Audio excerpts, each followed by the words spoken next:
name's Marjay, and today I'll be giving you guys a presentation on the benefits and ideals of being a positive influence. Now, before we begin, I just want to make sure everybody knows that being a positive influence means so much more than just being kind and being friendly.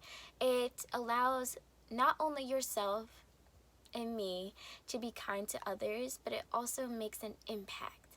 And we don't know what our kind gesture or our piece of advice or anything for that matter in how that impacts the other individual on the other end. It could make their day. It can make them fall out of a depression. You never know. And just making that one choice of being more than nice, just being a good person in general, it allows the other person to feel something that they haven't been feeling, and that's always a good thing. Let's get started. I always think and ask myself what kind of influence I can have on this person or that person during a specific situation. I'm sure I'm not alone when questioning the impact you can have on an individual or what you can do to help in certain situations. With learning and understanding the impact of being a positive influence, it allows not only myself but for others to fully grasp the understanding of being a positive influence and what that entails. Hey there, my name's Marjay, as I already said before. And I'm an individual who always feels obligated to be a positive influence or be as influential as possible. And what that means goes beyond the surface of being kind and doing the right thing. It's much more than that. In my speech, I'll firstly be explaining the benefits of being a positive influence, a leader to be more exact. Secondly, I'll be explaining what that means and what you can do to better yourself and your peers in following suit. Thirdly, explaining the ways people can recognize when someone needs a positive influence in their life. What benefits comes with being a positive influence, you may ask? Well, the question that often crosses my mind, which I'm sure I'm not alone. Some may think being a positive influence has only the surface level of benefits, for example, being kind, lifting people up, and never being any other emotion other than extremely happy. But that's not the case. A lot of people find that being a positive influence means that the influencer, for example me, is always extremely happy, when truthfully, behind closed doors, I have my days where I don't feel well, which I'm sure everybody can attest to this. We all have our ups and downs, and that's perfectly okay, and that does not make us bad at all. Let's continue. But that's actually not the case. Some benefits would be strengthening relationships. Remaining a positive influence could be beneficial when building a relationship, whether that be when you're just going off to college and meeting new friends, or being in a long-term relationship.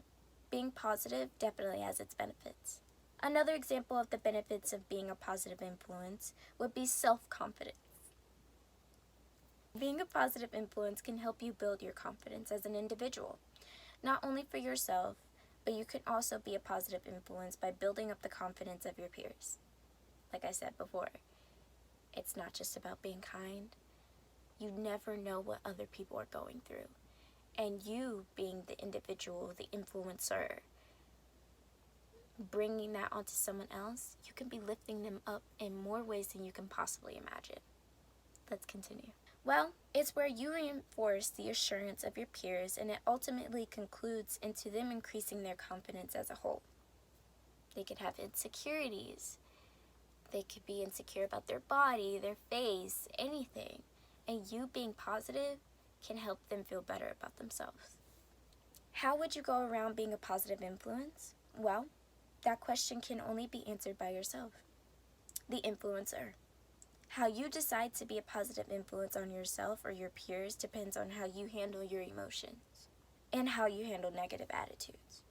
In conclusion, the benefits of being a positive influence is proven to have benefited not only the strengthening of relationships and building of confidence, it has strengthened the mental stability of those with mental illnesses and those who struggle with testing anxiety as well. I can attest to this. Some ways to recognize when someone is in need of an influence depends on whether the individual has expressed they are struggling with something or how to handle certain things. As an example, let's say someone has expressed they're struggling in a specific class and they are in need of completing some extra study time. They need to find a positive influence willing to assist them in getting some extra study time in, or assisting them while they're studying, and helping them get them back to where they need to be all caught up. They need to find a positive influence who would be more than happy to assist them with their struggles. Ultimately, the positive influence the person had on the person struggling in that specific class will shine through, and the person who was struggling in the beginning will ultimately succeed and get back on track, and ultimately causing them to succeed in the class. Now, with that being said, I know my speech isn't perfect, but I did want to make sure I got this out to Professor Tracy Leah and the rest of you guys, and I hope you guys enjoyed this, and I hope it gave you a little light on being a positive influence.